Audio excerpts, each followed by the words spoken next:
When Cyrus the Great built his empire and Cambyses carried it into Egypt, the Achaemenid world was vast but fragile.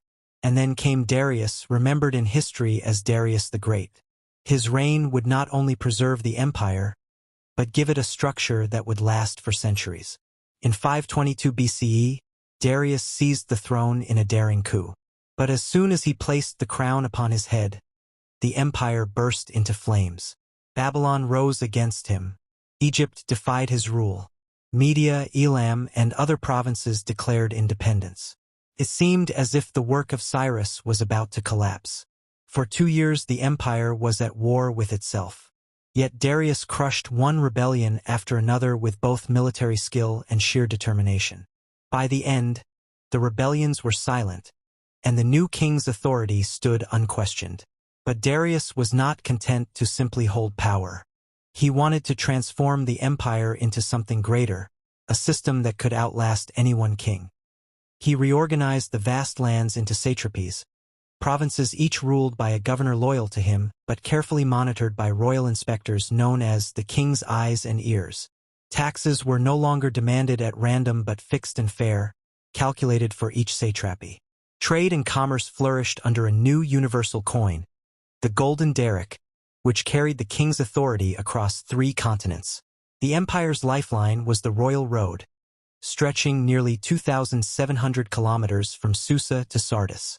Couriers on horseback could deliver messages across this road in mere days, binding together lands from the Indus Valley to the Mediterranean. Darius also oversaw grand projects: canals linking the Nile to the Red Sea, new irrigation systems, and monumental cities, including the rising glory of Persepolis. He was shaping not just a realm but a civilization. Yet in the west trouble was brewing. The Greek cities of Ionia, under Persian rule, rebelled in 499 BCE.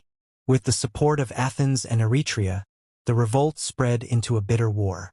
Darius crushed the rebels, but the defiance of Athens burned in his memory. He swore vengeance. In 490 BCE, the Persian army crossed into Greece. Their target was Athens itself.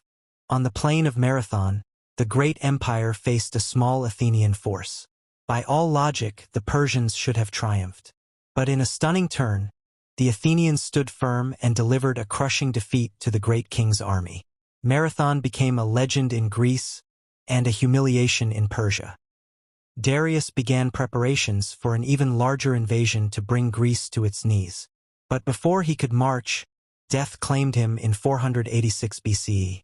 His son Xerxes would inherit the throne, the empire, and the unfinished war with the Greeks.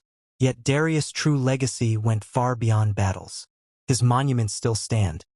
The grand city of Persepolis, the canal linking 2 seas, and the Behistun inscription carved into the mountainside, where he declared his victories and his right to rule.